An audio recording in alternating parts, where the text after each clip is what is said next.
The one and only Botticelli.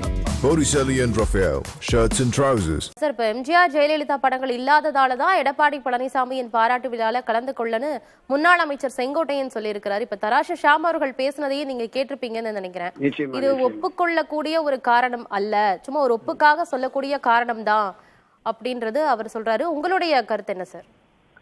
இல்ல, மரியாதைக்குரிய திரு எடப்பாடி பழனிசாமி அவர்கள் இந்த 2024 தேர்தலுக்கு பிறகு ஒரு பெரிய சரிவு பின்னடைவு ஏற்பட்ட நிலையில் கட்சியை ஒன்றுபடுத்த வேண்டும் என்கிற முயற்சியில திரு செங்கோட்டையன் உட்பட அந்த 6 முன்னணி தலைவர்கள் ஈடுபட்டாங்க. திரு செங்கோட்டையன், நத்தம் விஸ்வநாதன், KP அன்பழகன், தங்கமணி, வேலுமணி, CV சண்முகம், இந்த 6 பேரும் கடந்த ஜூலை மாதம் திரு எடப்பாடி பழனிசாமியை சந்தித்து ஒரு 2.5 மணி நேரம் பேசி கட்சியை ஒன்றுபடுத்தாவிட்டால் எதிர்காலத்தில் மிகப்பெரிய மேலும் பெரிய தோல்வியும் சரிவும் வரும் அப்படிங்கிற மாதிரியான அந்த கருத்தை முன்னிறுத்தி கட்சியை ஒன்றுபடுத்தும் முயற்சியில் ஈடுபட்டாங்க. திரு எடப்பாடி பழனிசாமி அவர்கள் முழுவதுமாக அதை மறுத்துட்டார். மறுத்தது மட்டுமல்ல, இந்த 6 பேர் என்னை சந்தித்ததாகவும் கட்சியை ஒன்றிணைக்க வேண்டும் என்று வலியுறுத்தியதாக சொல்வது பச்சை பொய்யினே ஊடகத்துக்கு முன்னாடி சொன்னார். அதனால இந்த 6 பேர் மட்டுமல்ல, கட்சியின் முன்னணியினர் பலரும் திரு எடப்பாடி மீதான ஒரு கோபத்தை, ஆத்திரத்தை அவங்க மனதிற்குள்ளதான் புதிந்து வச்சிருந்தாங்க.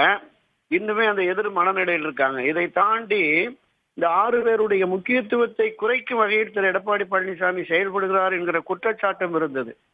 எனவே திரு மரியாதைக்குரிய சகோதரர் ஷியாம் சொன்ன மாதிரி காரணம் என்பது இதுவாக இருந்தாலும் ஒட்டுமொத்தமாக அந்த எடப்பாடி எதிர்ப்பு என்கிற மனநிலை இந்த மூத்த தலைவரிடம் இருக்கிறது என்பதனுடைய வெளிப்பாடு தான் இந்த புறக்கணிப்பு அப்படிங்கிற மாதிரி நான் பார்க்கிறேன். இன்னொன்று, ஒரு அரசியல் கட்சியை உருவாக்கிய இந்த அதிமுகவை உருவாக்கிய புரட்சி தலைவர் எம்ஜிஆர் இதை கட்டி காப்பாற்றிய செல்வி ஜெயலலிதா அவர்களை புறக்கணிக்கும் போக்கு என்பதும் நிச்சயமாக கட்சியினுடைய அடிமட்ட தொண்டர் முதல் எந்த நிர்வாகியும் யாருமே ஏற்க மாட்டார்கள்.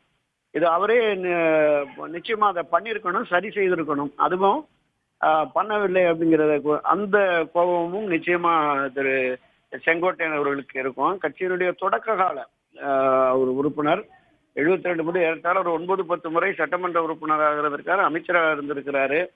அவருக்கான அந்த முக்கியத்துவத்தையும் கொஞ்சம் கொஞ்சமாக குறைக்கிறார்கள் என்கிற பொழுது அந்த கோபமும் ஒரு நியாயமான ஒரு தர்ம ஆவேசம் எழுவது இயல்புதான். அந்த வகையில தன்னுடைய அதிருப்தியை, கோபத்தை வெளிப்படுத்தும் விதமாக தான் இந்த புறக்கணிப்பை இருக்கிறார் என்று நான் பார்க்கிறேன் சகோதரி. எடப்பாடி பழனிசாமி மீது இருக்கக்கூடிய ஒரு அதிருப்தியின் வெளிப்பாடாகவே இதை பார்க்க வேண்டும் என்று சொல்லியிருக்கீங்க. இணைப்பில் வந்து பேசியமைக்கு நன்றி திரு துரைக்கர்ணா. பார்ட்டி வேர்னாலும் ஐ ப்ரிஃபர் Botticelli. எங்க இருந்தாலும் நம்ம ஸ்டாரா தெரியணும் இல்லையா? வெரைட்டியான கலர்ஸ், நியூ டிசைன்ஸ், அதுக்கு மேல ஸ்டார் லுக்.